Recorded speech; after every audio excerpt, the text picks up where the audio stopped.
ان فوجی جوانوں کو اظہار یکجہتی اپنا دکھاتی ہوں ان فیملیز کے ساتھ جن کے لوگ آج میں سمجھتی ہوں کہ برف کی ایک سفید پوش چادر اوڑے ہوئے وہاں اندر ہیں. دیکھیے 1984 سے یہ معاملہ چل رہا ہے اور ہماری فوج کسی مقصد کے بغیر وہاں نہیں بیٹھی.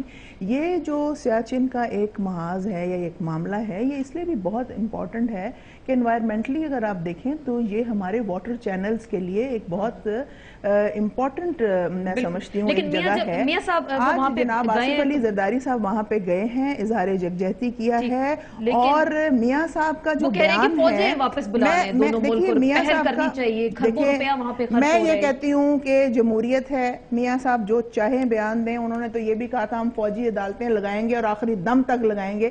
وہ چاہیں جو مرضی کہہ سکتے ہیں, مجھے میاں صاحب کے لیے بہت عزت ہے, مگر اس سے فوج کا مورائل ڈاؤن ہوتا ہے. یہ فوج کسی انڈیا کی فورس نہیں ہے, کسی سری لنکا کی نہیں ہے, یہ پاکستان کی فوج ہے. یہ آپ کے لیے میرے لیے بیٹھی ہے. میں آج سلام پیش کرتی ہوں جنرل اشفاق کیانی جو چیف ہیں, کیانی صاحب نے جو سٹیٹمنٹ دیا آپ اس کے موقف کی تائید کرتی ہیں, پیپلز پارٹی کی حکومت. بات یہ نہیں ہے پیپلز پارٹی کی حکومت, پاکستان کی حکومت. پاکستان سیاچن میں 1984 سے کیوں بیٹھا ہوا ہے؟ پاکستان پیپلز پارٹی پاکستان کی پارٹی ہے نا. 1989 میں محترمہ بے نظیر بھٹو شہید صاحبہ نے راجیو گاندھی صاحب کے ساتھ کچھ معاملات طے ہو رہے تھے کیونکہ انڈین ہاکس وہاں پہ انہوں نے اس کو ٹیک اوور کیا اور وہ معاملات جو ڈی ملٹرائز کیا جا رہا تھا معاملات, اگر وہ ہو جاتے تو آج یہ معاملہ نہ ہوتا. ہم شروع کر سکتے ہیں سیاچن سے, ہم شروع کر سکتے ہیں سرکری سے, اور میں یہ سمجھتی ہوں کہ یہ جو ہیومن انٹرونشن اس ایریا میں ہو رہی ہے اس سے بھی یہ انوائرمنٹل ہیزرڈز پیش آ رہے ہیں. آپ دیکھیں کہ وہاں پہ انڈیا والوں نے موبائل بوتھس لگائے ہوئے ہیں. میں یہ سمجھتی ہوں کہ یہ معاملات جنگ سے حل نہیں ہوں گے, مسئلوں کا حل جنگ نہیں ہے, مگر ان کیس اگر کوئی ایسا ہیزرڈ آ جاتا ہے تو پھر ہمیں وہ دیکھنا پڑے گا. لیکن جو ہم ساری گفتگو کا حاصل یہی مجھے نظر آیا. رانا ثناء اللہ صاحب, میں آپ سے یہ جاننا چاہوں گی, جیسے جنرل صاحب نے بھی وہی بات کی اور میرین انور راجہ بھی وہی بات کر رہی ہیں کہ اس سے کشمیر کوز کو نقصان پہنچا, میاں صاحب کو یہ سٹیٹمنٹ نہیں دینا چاہیے تھا, پاک فوج وہاں کسی مقصد کے تحت ہی بیٹھی اور لڑ رہی ہے اس وقت. میرا خیال ہے کہ کشمیر کاز جو ہے وہ کوئی اتنی نازک چیز نہیں ہے کہ اسے جو ہے وہ اتنی جو ہے وہ جلدی اور اتنی سی بات پہ جو ہے وہ نقصان پہنچ جاتا ہے. اور میاں نواز شریف صاحب نے جو کہا ہے انہوں نے بڑی بیلنسڈ بات کی ہے, انہوں نے دونوں ملکوں کی بات کی ہے, انہوں نے دونوں ملکوں کی افواج کی بات کی ہے کہ آپس میں جو ہے ان کو جو ہے وہ اس مسئلے کو حل کرنا چاہیے. اتنا بڑا انسیڈنٹ ہوا ہے, اتنی انسانی جانوں کا جو ہے وہ نقصان ہوا ہے, تو یہ انسیڈنٹ جو ہوتے ہیں ان کے اوپر قوموں کو الرٹ ہونا چاہیے, قوموں کو سوچ و بچار کرنی چاہیے کہ ہم اس معاملے میں جو ہے وہ کس طرح سے بہتری لا سکتے ہیں.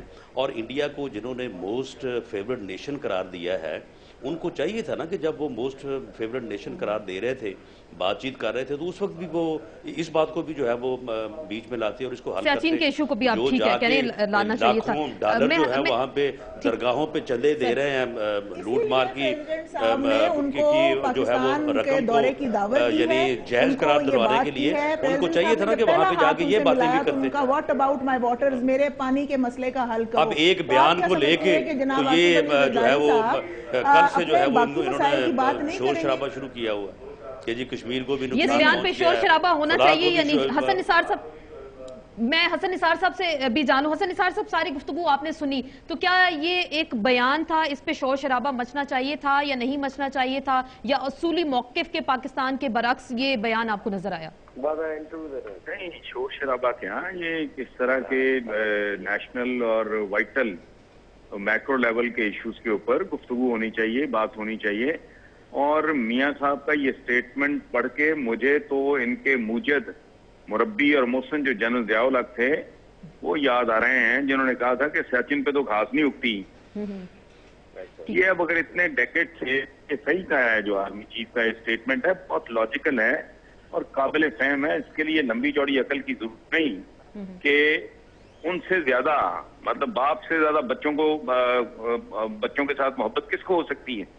آرمی چیف اگر یہ کہتا ہے کہ بھئی اتنی دیر سے اگر ہم وہاں 22,000 فٹ کی بلندی پہ بیٹھے جانے دے رہے ہیں تو اس کی کوئی وجہ ہوگی.